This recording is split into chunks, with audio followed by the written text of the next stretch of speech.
Quantity versus quality on this episode of Develop and Process. Real quick, as a matter of follow-up, I want to read one of the comments from you guys last week. The comment is by Michael Wellman. I want to thank you, Michael, for leaving this comment because it's really contributing to the conversation. So here's the comment. A couple of my obstacles. First, there's doing an activity that makes me feel like I'm being an active photographer, but in reality, I'm just spinning my wheels. Example.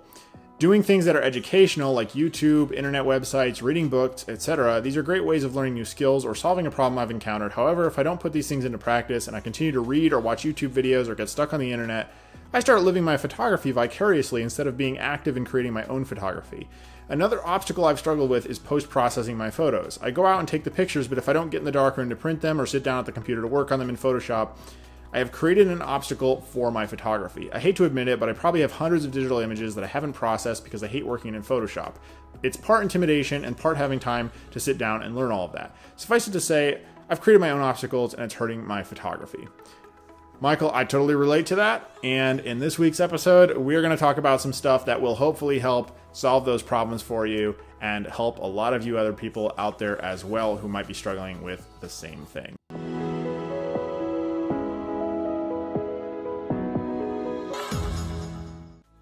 Whenever we talk about creating anything, the subject of quality versus quantity and the trade-off that exists between those two ideas is never far off. How can we achieve the highest possible level of sustained quality in our work? Should we prioritize quantity of work or should we prioritize the quality of our work? And today we're specifically talking about photography. Here's the funny catch-22 about the quality-quantity trade-off. In reality, I think that there's not really a trade-off in the sense of that you have to choose quality or quantity. Rather, quality and quantity kind of work together to produce good quality work. There's a famous adage that says, your first 10,000 images are your worst. And in today's era of digital photography, I would actually say that the number is quite a bit higher than 10,000 images. For me, my first million images were my worst.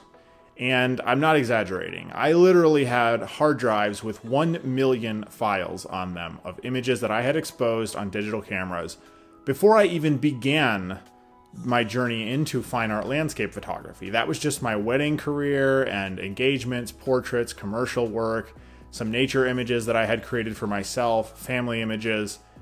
1 million photographs before I really figured out what I wanted to shoot. And I think there's nothing wrong with that. It's just where we are at today with digital photography. We have the ability to create a massive quantity of work. But at the same time, once you figure out the type of work you want to create and you start creating it, it becomes important to focus on the quality of your work more so than the quantity. So at first you're producing a lot of quantity to get better and develop your skills and figure out who you are as an artist or a photographer and what you want to shoot. But eventually you're going to figure out what that is, get good at your craft, and then narrow down into your niche and focus on quality. Another one of my favorite sayings is work smarter, not harder. This applies to photography, but I've seen lately that a few of the people I look up to the most have actually taken the two together. And they're working smarter and harder in tandem. And I think that that's actually a lot more effective than just working harder or just working smarter. So for example, if you're working harder, you're just grinding it out and you're creating hundreds or thousands or millions of photographs, but you're not really analyzing the photographs. You're not really seeking critical feedback. You're not really sitting back and saying, are these photographs moving in the direction that I visualized for my work? Am I getting progressively better today than I was yesterday? And if not, how do I achieve that? What are the weaknesses, the gaps in my skill set or in my portfolio? And what can I do right now to fill them out? If you're not asking those questions, you can work as hard as you want. You can work yourself into the grave and your work will not improve. At the same time, working smarter is fantastic, because you can study the work of the great masters, you can focus on honing your craft, you can do concentrated practice and get better and better at your work. However, if you only work smarter, what you end up with is a lot of head knowledge that's theoretical, but without applied practice of that knowledge to your photography. And so the danger is that you end up with all of this head knowledge about f-stops and shutter speeds and composition and exposure and lighting and cameras and all this stuff about post-processing and printing, and you have all the knowledge, but you don't have a body of work to show for it. And that, I think today, especially in our age of content and media and the internet and YouTube, is a bigger temptation than it has ever been. And it's something that I struggle with personally all the time, is this struggle of where do you draw the line between needing to know more, needing to get better, and needing to just get out there and create work. I struggle with that all the time. And I think that's something we all struggle with in this age of instant access to information, is there's this tendency to just stumble down the rabbit hole of knowledge about photography or about art or design or whatever it is that we're into, and just go deeper and deeper down the rabbit hole to the point where we get lost down there and we never emerge and actually create anything with all that knowledge that we attained. So I think it's really important to focus on not only working smart and getting smarter, but also working hard. So when you pair the two together, you get what they like to call hustle, where you're working really hard at something that you care about tremendously and that you're really passionate about, but you're also building a very concise, very focused knowledge and data-driven strategy, so you have a cohesive vision of what you want to create. It's not just, oh, I'm going to go out today and photograph whatever I want. I hear photographers say that, where oh, I'm just going to go out for a photo walk and shoot whatever I want. Or, oh, I'm just going to go, mess around with my camera. And there's absolutely nothing wrong with that. But I think if you're trying to get somewhere as an artist, you're kind of selling yourself short if you're going out and you're creating photography without a vision, without a purpose, without something concrete in mind of what you want to create. So I hope that makes sense. Work smart and work hard in your photography. Another thing you'll find amongst really successful artists and photographers and creatives is this concept of series work or project work, where instead of just creating a one-off thing, like a one-off photograph or a one-off video, we create a cohesive body of work. And with video, that might look like something like Casey Neistat with his daily vlog, and he's creating a series of work. So his entire body of work is the collection itself. It's not any individual day.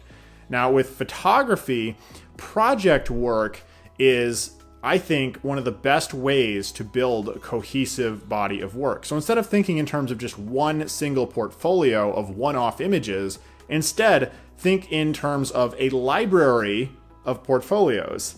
So for example, you'll create a portfolio about one topic you're interested in or one theme, and then create a portfolio about another theme. And you want to just keep doing that and creating as many of these portfolios or projects as possible throughout your photographic journey, your photographic career. And so let me give you some illustrations of how this works in practice and why I think it's so important. So as I've mentioned before, Elliot Porter is one of my favorite photographers. And the book that I love the most that I have from him is In Wildness is the Preservation of the World, which is right here. And this book, I've showed it before. If you want to see it, I'll put a card up to my landscape photography books video. But basically, it is a collection of these just beautiful, intimate landscape scenes and the very understated nature photography. And I love it because it shows nature with her hair down, and he breaks a lot of the rules of composition, kind of just does his own thing. And he really captures the spirit of the American Northeast woodlands. Now, here's the thing. This is the first book I got from Elliot Porter. The In Wildness is the Preservation of the World book. This is one of the later books that I bought by Elliot Porter, which is Elliot Porter's Southwest. And this book, I was expecting when I bought it to find pictures of slot canyons and sand dunes and other, iconic things of the Southwest. Maybe some cacti, those saguaro at sunset and all that kind of stuff. But instead what I got was a bunch of work of different, broken down ranches and sort of vintage Americana and telephone poles and abandoned, mining towns and stuff like that. And there's absolutely nothing wrong with that. But as a nature photographer, as a landscape photographer, as a wildlife photographer, that he's known as, that's not what I expected from him. And so it was kind of a letdown. And to be honest, I didn't really think that was his best work. Now, granted, there's tons of people who really loved vintage Americana and would really resonate with that book. And I'm sure that's why he made it. And he probably had a fascination with it himself. But imagine this. Imagine if Elliot Porter had only made one book or the other and not both. Both books are very high quality. But if he had failed to produce enough quantity of work, he might never have made the other book. And what that would mean is that his audience or his reach or his influence would have been cut in half, because he would have only reached the people that resonated with the first project he produced, and he would have failed to reach the people that resonated with the second project or book he produced. And of course, those aren't necessarily the first and second books Elliot produced. But the point is that what you need to do is create work that, maybe explore one idea and then create work to explore another idea, and then just keep doing that. Number one, you'll find areas that you enjoy creating photographs around. And number two, you'll create work that resonates with other people who then get turned on to your work and then find your other projects. And maybe they'll find something else they like, maybe not. But the more finished, coherent work that you release into the world, the higher the probability is that you'll get lucky, that you'll get published, that you'll get recognized, that you'll get discovered, or that people will find your work. But if you only put out a small volume of work, then that never happens. Now, I'm not advocating spray and pray or throw stuff to the wall and see what sticks. What I'm saying is focus on one specific project at a time and do the best you can with each of those projects. Pour your heart and soul into them. Really focus on them and do the best work you can, but finish the work. Get it finalized, printed, published, make a book, make a zine, make a print, create a portfolio, do something, even if it's just putting that work on your website or something. But I would encourage you to release finished work, to not let that work sit on your hard drive or sit in your closet and never actually be seen, because unfinished work doesn't have the chance to influence anyone. And you might have a great photograph, but if you didn't put the time and the effort to finish that to the highest standard of quality you're capable of, then no one will ever see that work and it won't ever influence anyone, and it's not going to advance your photographic career, your journey, your influence. It's just going to die. And I think it's really critical to think about releasing finished work. In the software development world in Silicon Valley, they have a saying, our job isn't to make software, our job is to ship. We can spend all day long writing code for a new app, but if that app isn't published until that app is released on the App Store available for download, all the work that they did is for nothing. And I think that's so true of photography, is that a lot of times we go out and we just create work for the fun of it, which is great. But if we don't finish the work, if we don't bring it to fruition, if we don't make prints, make magazines, make books, make websites, if we don't do stuff with that work and put it out into the world for people in an organized, coherent, unified fashion, then our work dies. Our work is forgotten. And that's not what any of us want, I don't think. Personally, I think my work needs to be out there in the world for it to have influence, for it to accomplish what I want for that work. And I think many of you will feel the same way. So think about producing as much finished, high quality work as possible by working smart and working hard, focusing on quality and quantity, just not both at the same time. One more example of creating a different variety of finished projects is the results I've seen with my own published work. So this is my magazine, which I've showed before. It's called Salt and Light, and here's the 2 issues that I have out so far. Well, here's the thing. This black and white issue, a lot of people resonated with that did not resonate with this issue in color. And likewise, a lot of people who love the color issue didn't resonate with the black and white issue. Even though they're both landscape images, the subject matter, sand dunes of the Mojave Desert and slot canyons and fall scenes in Zion, they resonate with 2 totally different groups of people. And that's something that I learned through my own work, is that by producing 2 very different projects and releasing them both into the world as finished products, I found that I really reached 2 different sets of people. And if I'd only released one of those finished products, then I would have only reached one half of those people. So that's another example of how releasing finished, coherent project work that's different from stuff you've produced before matters and can really make a difference in how your photography gets out into the world and influences people. I think that about sums it up. If you have any questions, I'd really love to hear them in the comments. I don't want this to be a monologue. I want it to be a dialogue. If you guys have things that I can answer for you that'll help you advance in your photographic journey, let me know. If you enjoyed the video, be sure to click that like button. It really matters.